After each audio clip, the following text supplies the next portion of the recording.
بسم الله الرحمن الرحيم. الحمد لله رب العالمين، والصلاة والسلام على أشرف الأنبياء والمرسلين محمد وآله وصحبه الغر الميامين، ومن دعا بدعوتهم واستنى بسنتهم واهتدى بهديهم إلى يوم الدين. أما بعد، فأعوذ بالله من الشيطان الرجيم. بسم الله الرحمن الرحيم. قال ما منعك ألا تسجد إذ أمرتك؟ قال أنا خير منه، خلقتني من نار وخلقته من طين. وقال تعالى قد أفلح من زكاها وقد خاب من دساها. وقال النبي صلى الله تبارك وتعالى عليه وسلم أعدى عدوك نفسك التي بين جنبيك، أو كما قال عليه الصلاة والسلام. میرے معزز محترم سامعین کرام، آج درس قرآن کریم کا عنوان ہے رمضان المبارک اور اصلاح نفس. رمضان المبارک اور اصلاح نفس. چونکہ رمضان المبارک کے شروع کے دروس میں یہ بات آ چکی تھی کہ رمضان المبارک کا مبارک مہینہ شروع ہوتی ہی صفدت الشیاطین و مردت الجن، فرمایا علیہ الصلاۃ والسلام نے تمام کے تمام سرکش شیاطین کو اور جنات کو قید کر لیے جاتا ہے، جکڑ لیا جاتا ہے، باندھ دیا جاتا ہے، اور توفیق طاعت اور نیکی کی توفیق جو ہے وہ بڑھ جاتی ہے، مساجد بھر جاتی ہیں.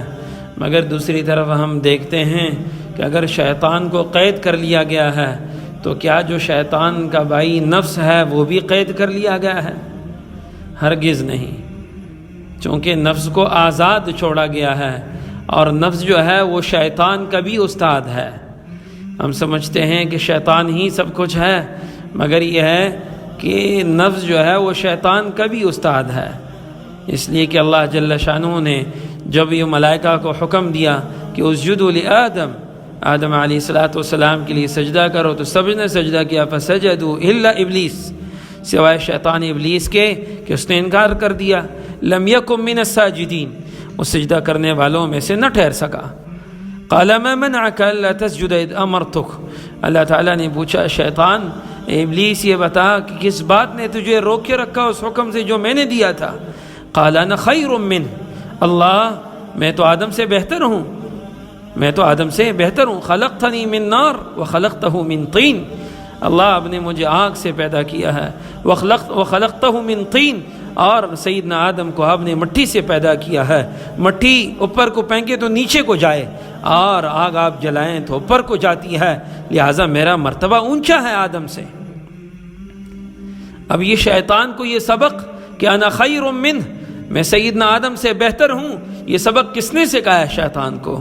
یہ سبق تو نفس نے ہی شیطان کو سکھلایا. یعنی پتہ چلا کہ شیطان کا بھی اگر کوئی شیخ اور شیطان کا بھی اگر کوئی استاد ہے تو وہ نفس ہے. وہ نفس کو اللہ جل شانہ نے رمضان مبارک میں بھی آزاد چھوڑا ہوا ہے، کوئی قید نہیں کیا. اب یہاں ایک سوال اٹھتا ہے کہ شیاطین تو قید کر لیے گئے، نفس کو کیوں نہیں قید کیا گیا؟ تو چونکہ اس کی وجہ قرآن کریم کے متعدد آیات سے، تفاسیر سے پتہ چلتا ہے کہ شیطان جو ہے وہ قابل اصلاح نہیں ہے. اس لیے کہ شیطان نے قسمیں اٹھا رکھی ہیں کہ بنی آدم کو میں چھوڑوں گا نہیں، اس لیے کہ اللہ جل شانہ نے مجھے دھتکار دیا ہے اور جنت سے نکال دیا ہے. لہذا لاقعدن لهم صراطک المستقیم، اللہ میں ضرور بضرور آپ کے سیدھے راستے کے اوپر ان ایمان والوں کے لیے بیٹھوں گا. ثم لآتینہم من بین ایدیہم ومن خلفہم وعن ایمانہم وعن شمائلہم، اللہ پھر چاروں طرف سے ان پہ میں حملے کروں گا، ان کے آگے سے بھی، ان کے پیچھے سے بھی، ان کے دائیں بھی، ان کے بائیں سے، ہر طریقے سے ان پہ حملے کروں گا. اس لیے اللہ جل شانہ نے آگے آیت میں فرمایا قال اخرج منہا، نکل یہاں سے، مذموما مدحورا، دھتکارا ہوا، رد کیا ہوا. لمن تبعک منہم لأملأن جہنم منکم اجمعین، تجھے اور تیرے اتباع کرنے والے ساروں سے جہنم کو ضرور بضرور بھروں گا. تو پتہ چلا کہ کہ یہ جو شیطانی صفات ہے کہ وہ سیدنا آدم اور اس کے اولاد کے لیے طاق میں بیٹھا ہوا ہے کہ کسی طریقے سے ان کو میں گمراہ کر کے ہی چھوڑوں، اور اس کے قسمیں اٹھا رکھی ہیں. سیدنا آدم و سیدنا حوا کو قسمیں اٹھا کر کیا کہا؟ وَقَاسَمَهُمَا إِنِّي لَكُمَا لَمِنَ النَّاصِحِينَ. شیطان نے قسمیں اٹھا کے ان سے کہا کہ اللہ کی قسم میں تم دونوں کے لیے بڑا ہی خیر خواہ ہوں، لہٰذا میری بات مان لیجیے اور یہ جس جنت کے جس درخت سے اللہ نے روکے رکھا ہے اسے کھا لیجئے. یہ تو اللہ تعالیٰ نے اس لیے روکے رکھا ہے کہ کہیں آپ فرشتے نہ ہو جائیں اور کہیں آپ ہمیشہ کے لیے جنت میں رک نہ جائیں، ٹھہر نہ جائیں. لہٰذا یہ صفات چونکہ نفس کی نہیں تھی، نفس نے اس طریقے سے دھمکیاں نہیں دی، اور نفس جو ہے یہ قابل اصلاح ہے، جبکہ شیطان قابل اصلاح نہیں ہے. اس لیے قرآن کریم کے نفس کے تینوں اقسام کو اللہ جل شانہ نے بیان فرمایا ہے. تو پتہ چلا کہ جب شیطان کے مقابلے میں نفس جو ہے وہ قابل اصلاح ہے، اس لیے اسے قید نہیں کیا گیا، اور شیطان چونکہ قابل اصلاح نہیں تو اسے قید کر دیا گیا. لہٰذا پتہ چلا کہ اگر ہم نفس کے اوپر بوجھ لے جائیں اور برداشت کریں، تحمل سے کام لیں، گناہوں سے اپنے آپ کو روکے رکھ لیں، تو اس نفس کی اصلاح ممکن ہے، جبکہ شیطان کی اصلاح ممکن نہیں ہے. اور قرآن کریم نے نفس کے ان تینوں اقسام کو بیان فرمایا. 13ویں پارے کی ابتدا میں وَمَا أُبَرِّئُ نَفْسِي إِنَّ النَّفْسَ لَأَمَّارَةٌ بِالسُّوءِ.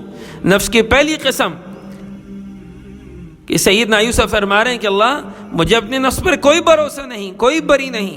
ان النفس لامارۃ بالسوء، بے شک یہ نفس جو ہے انتہائی برائیوں کا حکم کرنے والا ہے. اور چونکہ گناہگاروں کا اور عام منکرات کرنے والوں کا نفس جو ہے نفس امارہ بالسوء ہے. اور دوسری قسم کا نفس جس کا قرآن کریم نے ذکر کیا، اور وہ نفس صالحین کا ہے، نیکوکاروں کا ہے، جس کی قسم اللہ جل شانہ نے سورہ قیامہ میں اٹھائی ہے. لا اقسم بیوم القیامہ، مجھے قیامت کے دن کی قسم. ولا اقسم بالنفس اللوامہ، نفس اللوامہ یعنی ملامت کرنے والی نفس کی قسم. اللہ جل شانہ نے اس نفس کی بھی قسم اٹھائی ہے جو کہ نفس لوامہ دوسری قسم ہے. اور یہ صالحین کا نفس ہوا کرتا ہے، نیکوکاروں کا ہوا کرتا ہے.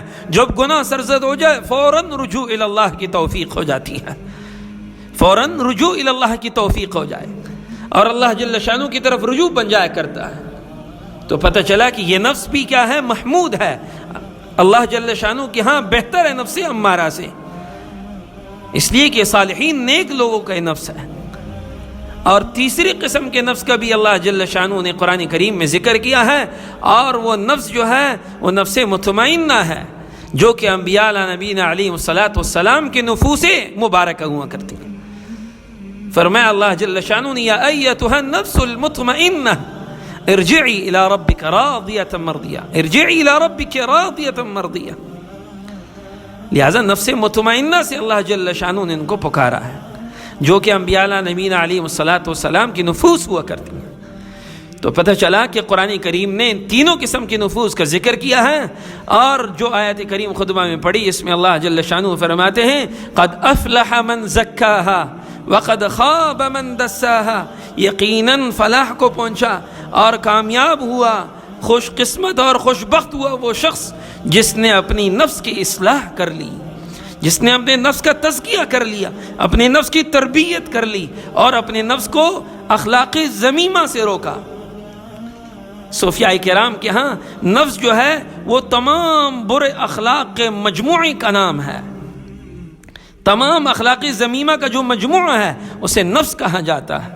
اس لیے نبی علیہ السلام کی روایت میں آتا ہے، آپ نے فرمایا اعدى عدوك نفسك التي بين جنبيك، کہ آپ کا سب سے بڑا دشمن بنی آدم، سب سے بڑا دشمن آپ کا وہ نفس ہے جو آپ کے دونوں پہلو کے بیچ ہے.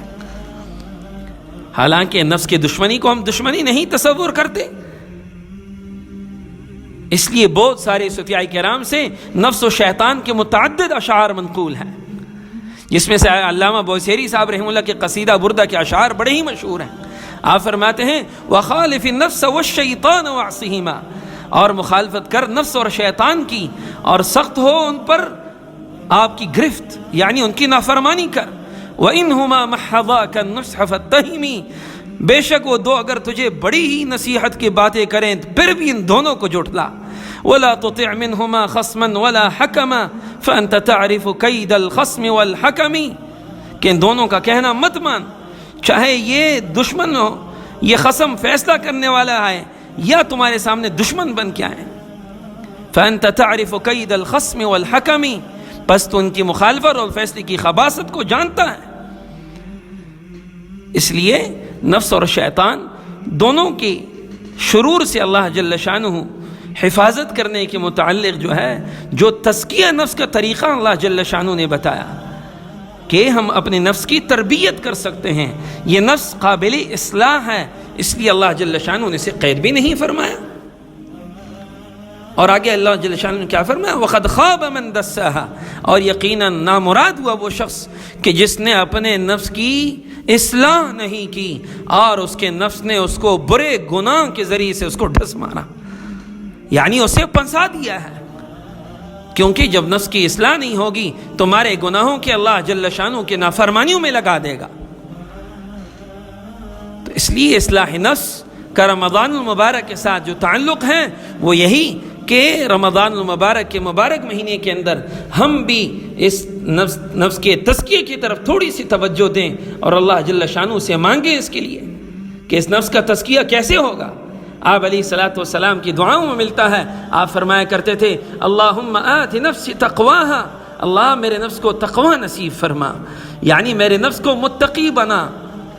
وَزَكِّهَا أَنْتَ خَيْرُ مَنْ زَكَّاهَا، اللہ میرے نفس کو پاک کر دے، یعنی اخلاقی ذمیمہ برے اخلاق سے اس کو پاکیزہ بنا دے، اور آپ سے بہتر اس کا تزکیہ کرنے والا کون ہے اللہ.